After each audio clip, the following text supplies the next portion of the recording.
when you listen to Miller Kopp, you hear what you're getting.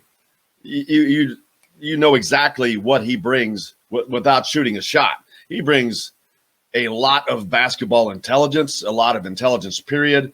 Very well spoken and about the game of basketball, understanding the importance of learning the history at Indiana. He took notes from A.J. Guyton. So that's what he's bringing. And I think that is very, very important to any team. I mean, he's bringing from a different school, I think, a solidarity once he gets here from his standpoint. Absolutely. And I think kind of what you touched on and what he touched on last night and kind of the conversations that I've had with Miller after he obviously decided to join Indiana is it's just a lot more beyond the X's and O's. Obviously, he's going to bring a great skill set to Indiana and what they can do on the floor, but having someone not only who's played in the Big Ten for 3 years, been a very integral part to Northwestern for those 3 seasons, is going to be invaluable to not only the freshmen coming in, but also Xavier Johnson, who's never played in the Big Ten before. Not that the ACC and the Big Ten are super different, but obviously to have just more players who have played in the Big Ten, who have played multiple seasons in the Big Ten, kind of know what to expect, and it's going to be super valuable for everyone coming in because there's so many new pieces. Just if he's not going to be super vocal, which will time will tell if he's going to do that. Obviously, it takes some people more than just a few months to get fully integrated into a new system, but just the experience and some of the lessons that he's learned from playing in the Big Ten is going to be great for everyone involved in that locker room. Yeah, and just talking about on the side, Tim mentions on the Andy Moore Honda hotline. It was he liked hearing how Miller Kopp knows how special it is walking out on the floor, and then adding the candy stripes to that because I asked him about he's been there from the Northwestern side, but it's going to be the opposite. Coming out of the other locker room. He knows how special it is. And he talked about his brother almost tearing up when he played for Northwestern here in Assembly Hall. And that was on the other team.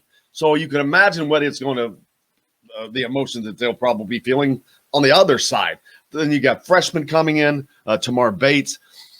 It's a little different for him. He's coming from an IMG Academy. It's been more of a basketball mindset, for lack of a better word, a little more business setting. It's pro prep is what they're doing. I mean, I think that's the best way to analogize that, and that's what they're doing. But he has that exact mindset. He talked about coming and getting it done. Talked about he's getting here later, June 12th or so. Not going to have summers, but he says, I'm already prepared. I know my summers are done. He knows he's not a normal kid. He's not going to get summers off anymore. That's over for him. And he acknowledged that. That's a tough thing to do, but a mature thing to do, Alec. Yeah, exactly. I think you touched on it right there. He seems mature beyond his age. And a lot of that has to do with spending a full year at IMG in that kind of college atmosphere already that you touched on. Obviously, any sort of kind of prep school is going to be a lot different than your local high schools. Not good or bad in any way. It's just totally different, the atmosphere there. And the way that he was kind of able to not only grow up basketball-wise, but just maturity-wise off the floor as well, I think is going to be crucial coming into Indiana next year, already kind of having that college-type feel with IMG.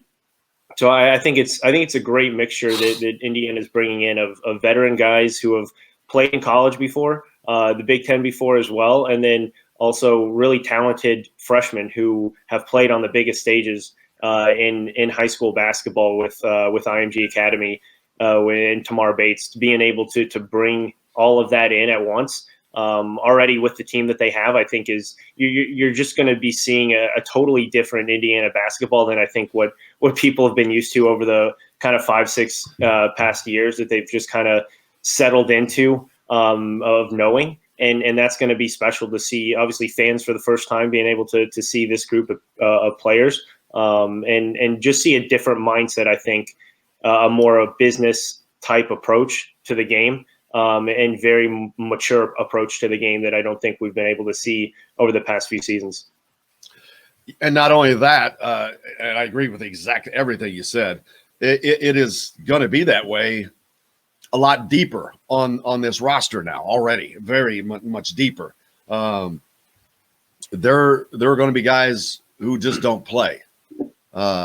They're going to be fighting for minutes. You're going to see competition for minutes like you haven't seen in 5 or 6 years. That's the talent depth now, and they've still yet to potentially add another name to this. I know, of course, the big name, no pun intended, waiting to drop his the big guy. If that happens, that would really put kind of a stamp on things, Alec. I mean, a 7-footer to drop in here, to drop into what all the other pieces they have, that pretty much would put a cap on things.